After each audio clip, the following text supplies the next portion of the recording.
ঈদ ঘিরে বড় সুখবর দিল ওমান। এবারের ঈদ উল আজহার ছুটি নিয়ে বড় সুখবর পেতে যাচ্ছেন ওমানের কর্মীরা। সম্ভাবনা রয়েছে এবারের ঈদের ছুটি হবে 9 দিনের। ওমান ও সৌদির তরফ থেকে ধারণা করা হচ্ছে এবারের ঈদের প্রথম দিবস আগামী 16 জুন রোববার। সেক্ষেত্রে ঈদের ছুটি হতে পারে রোববার থেকে বৃহস্পতিবার পর্যন্ত। তবে বিশেষ ছুটির আগে ও পরের শুক্র শনি মিলিয়ে ছুটির দিনের সংখ্যা দাঁড়ায় 9 দিনে। তাই মোটামুটি নিশ্চিত কর্মীরা এবার 9 দিনের লম্বা ছুটি পেতে যাচ্ছেন। 30 বছর ধরে সঠিক অনুমান করার সুনাম রয়েছে ওমান অ্যাস্ট্রোনমিক্যাল সোসাইটির পর্যবেক্ষক প্রধান আব্দুল ওয়াহাব আল বুসাইদির। তিনি বলেন, জ্যোতির্বিদ্যার গণনা অনুযায়ী আগামী 7ই জুন জিলহজ মাস শুরুর সম্ভাবনা রয়েছে।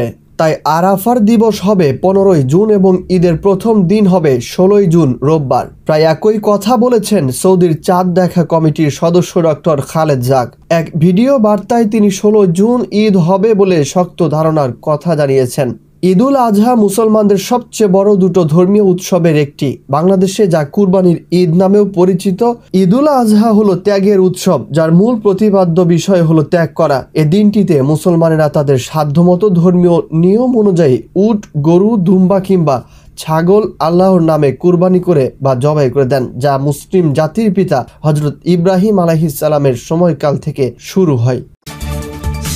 আর এদিকে ওমানে অবৈধ বহু বাংলাদেশি জরিমানা ছাড়া বৈধতা দেওয়ার আহ্বান।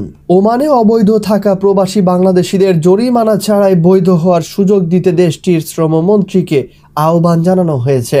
বৃহস্পতিবার ভিসা সংক্রান্ত আলোচনার এক পর্যায়ে শ্রমমন্ত্রী ডক্টর মাহাত বিন সাইদের সঙ্গে এ বিষয়ে আলাপ করেন প্রবাসী কল্যাণ ও বৈদেশিক কর্মসংস্থান প্রতিমন্ত্রী শফিকুর রহমান চৌধুরী। এ সময় ওমানের শ্রমমন্ত্রীকে বাংলাদেশ সফরের জন্য আমন্ত্রণ জানানো হয়। মাস্কাটের বাংলাদেশ দূতাবাসের এক ফেসবুক পোস্টে এ তথ্য জানা গেছে। এতে বলা হয়, প্রতিমন্ত্রীর নেতৃত্বে তার প্রতিনিধি দল এবং ওমানে নিযুক্ত বাংলাদেশের রাষ্ট্রদূত মোহাম্মদ নাজমুল ইসলামের উপস্থিতিতে এই বৈঠক অনুষ্ঠিত হয়েছে। সেখানে প্রতিমন্ত্রী ওমানে বাংলাদেশি কর্মীদের ভিসা সংক্রান্ত জটিলতা নিরসন, অবৈধ প্রবাসীদের জরিমানা ছাড়াই বৈধ হওয়ার সুযোগ প্রদান এবং জনশক্তির সহযোগিতা সংক্রান্ত 6ষ্ঠ যৌথ কারিগরি কমিটির সভা আয়োজনের প্রয়োজনীয়তার কথা তুলে ধরেন। আর ওমানের শ্রমমন্ত্রী আশ্বস্ত করেন তার সরকার বাংলাদেশিদের জন্য নির্দিষ্ট কিছু বিভাগে ভিসা খোলাটা গভীরভাবে বিবেচনা করছে। সভায় বাংলাদেশ থেকে প্রবাসীদের নির্বিঘ্নে নিরাপদ অভিবাসন নিশ্চিত করার পাশাপাশি মানব পাচার রোধে সহযোগিতার বিষয়ে ও সাশ্রয়ী অভিবাসন প্রক্রিয়া নিশ্চিতে একসঙ্গে কাজ করতে উভয় পক্ষই সম্মত হয়। সবশেষ শ্রমমন্ত্রীকে তার সুবিধাজনক সময়ে বাংলাদেশ সফরের আমন্ত্রণও জানানো হয়েছে।